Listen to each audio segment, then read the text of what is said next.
Hi, Cuthla here. Um, as some of you know from watching my videos, that I've been off on a little kick of responses and telling, kind of sort of reporting on news events as I've been going along. Um, which, I'm going to continue doing that.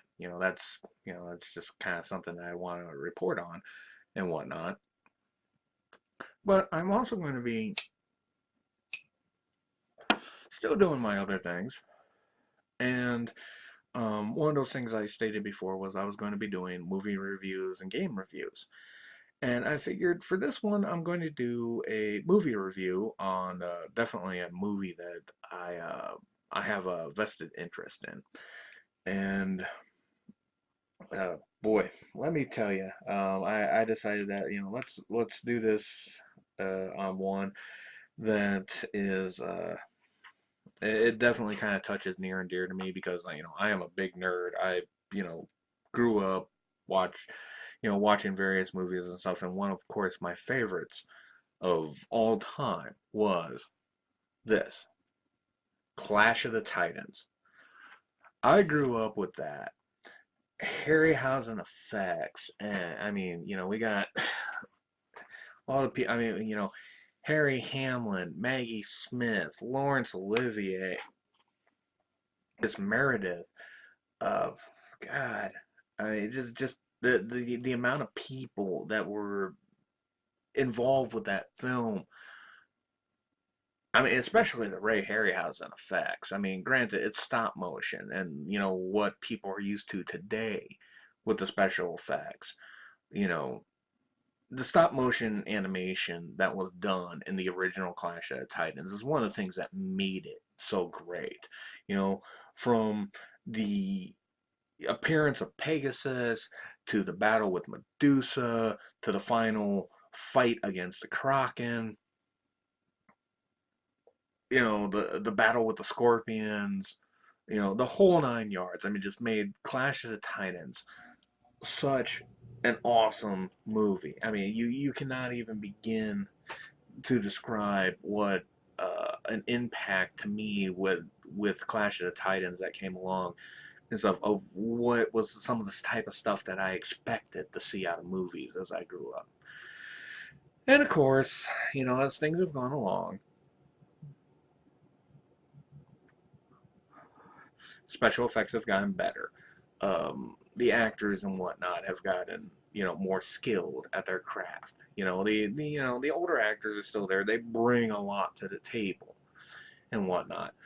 And invariably, the way things sit now, you're going to have remakes and stuff, which unfortunately, is the case for Clash of the Titans because Clash of Titans did have a remake.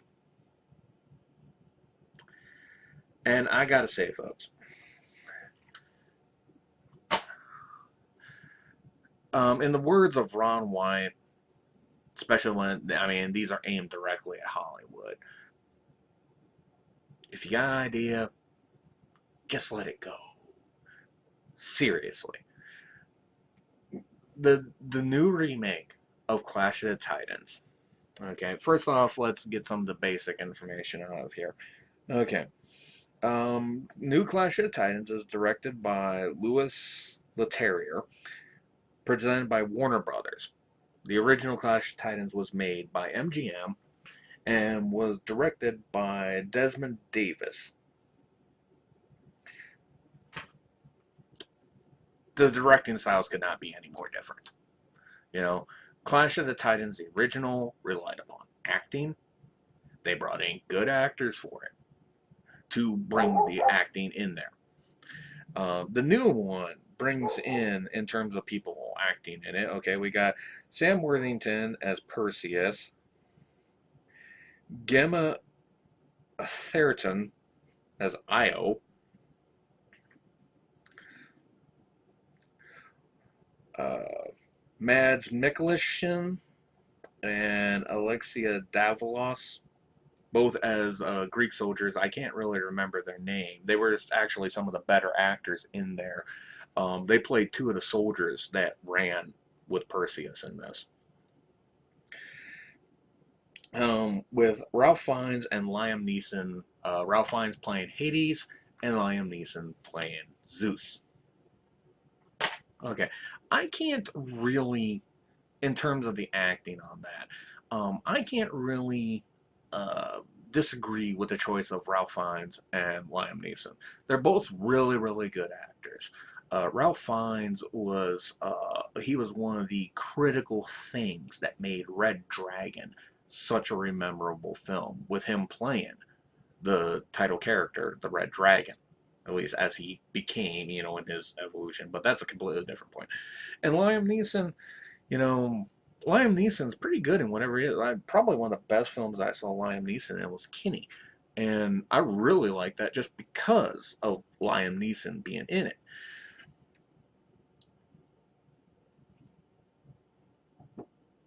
But this, oh my God. Uh,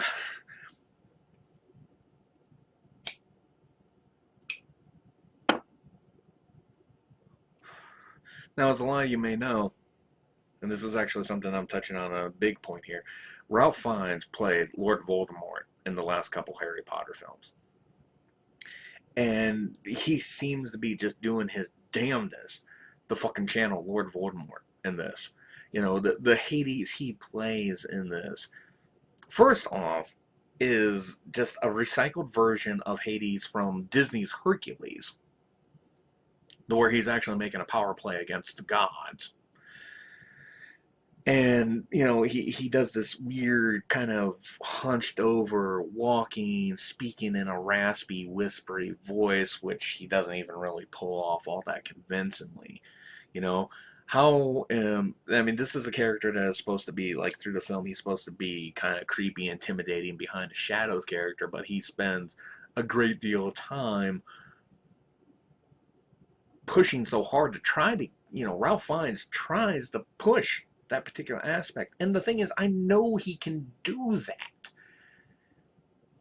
But he just, in this, everything's so overshadowed by him hunched over and dressed in black and, you know, so cloaked in CGI, it's not even funny. The character has no real threat value as the character's antagonist. you know. And then you got Liam Neeson, who's playing another critical role. He's playing Zeus, and he's doing his best to channel Qui-Gon Jinn, you know. Which then brings me to Sam Worthington's character, who through this whole thing, he plays Perseus, and I swear to God, he is doing, his best to channel both Kratos from God of War and young Anakin Skywalker from the first Star Wars, the Phantom Menace. Because there's times to where he's sitting there and it's like, oh, I'm out for vengeance. Hades killed my family. And then all of a sudden, when things are coming along that are just like, well, you need to embrace your destiny. You're a demigod. And, when you accept that power, you will go on, i.e., the power is within you all along, and you win. And so he all of a sudden turns into Anakin. It's like, no, I can do this as a man. Oh my God, pick one. Seriously, please. I've heard Sam is a good actor. I've heard that he's some of the stuff that he's been in has been really, really good stuff. But I mean, like I said, with this one, it's like, pick one. Are you Kratos? Are you young Anakin Skywalker?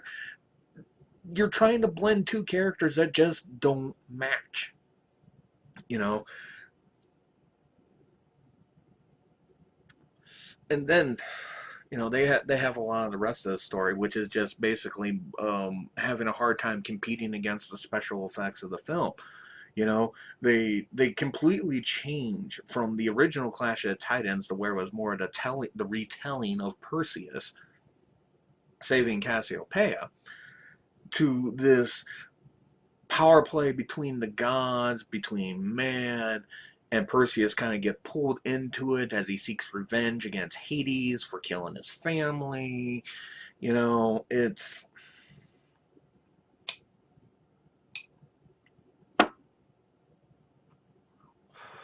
a convoluted mess. I mean, it is just, insane. Um, like I said, the two guys that played Argosian soldiers, That's another big gripe. I mean, I'll completely get into that in a completely different topic some other time. But I mean, we'll just for sticking with the purposes of the new Clash of the Titans, uh, the the two guys that play the Argosian soldiers that come along with him with Perseus to help out on this are the best things. They actually help keep the story flowing and whatnot. But and the only thing this film has, even in contact with the original one, is that we got the Medusa fight, we got the fight with the scorpions, we got the fight with the Kraken, and that's it. 3 whole points. And I mean, oh god, I cannot, like I said, just like I said, as a fan of the original Clash of the Titans, when I heard that they were making a remake, I was so skeptical. I mean, it was not even funny, because I was just along the lines that it's like, dude, you guys in Hollywood, you can fuck this up so hardcore, so fast. And the way you can fuck this up is by going the special effects route. And they did. I mean, I could have bet money on it. You know, everything has been so changed, and I mean, there's so many things that were original ones that they had like little homages to and whatnot. Like, okay, there was a character in the first Clash of the Titans called Boo Boo. He was a mechanical owl. Okay, he was actually very pivotal to the film. In this one, Boo Boo appears in there as a cameo. Just this nice little thing that is a bit of nostalgia just thrown in there for the original fans. And that's it. And I knew immediately after I saw the scene with Boo Boo in it, where Perseus picks him up, asks, "What's this?" And one of the soldiers, seeing that, says, "That's nothing. We don't need it. Forget about it." And that was it. I mean, immediately there, I knew that the pace for the film had completely and utterly changed. Because they didn't have any of the classic things in there. They completely rework so much stuff in here that this is, I mean, if they had just named this Greek legend, it would have been so much better. But instead they decided to name it Clash of the Titans, and it was not Clash of the Titans. Which now goes on to the little bit to where I recommend this and stuff. If I'm going to recommend anything, if you want to see a good action film, rent the new Clash of the Titans. You will get a good action film. I did like it in terms of an action film and a special effects film. It's got awesome special effects. It's got really good action sequences. But if you're a fan of the original, skip this one entirely. So if you want a good action film to have in your library, I'd say pick it up. If you want something that actually has story, plot, good acting, something that you can get into and stuff, go out and pick up the original Clash of the Titans. Because this one, like I said, this is not, it's Clash of the Titans in name only. There are like 3 or 4 things that tie the two together. And it is just, like I said, it was, I mean, like I said, there's just the things that they changed. I mean, there were so many drastic changes to it that it, like I said, it pretty much wasn't Clash of the Titans. It was just Clash of the Titans in the name. So, but like I said, man, anyway, that's my review, and I hope that you enjoyed this, and I'm sorry if I seemed like I was ranting. I kind of was. So, thanks for your time. It's Cuthla. I'll see you guys later.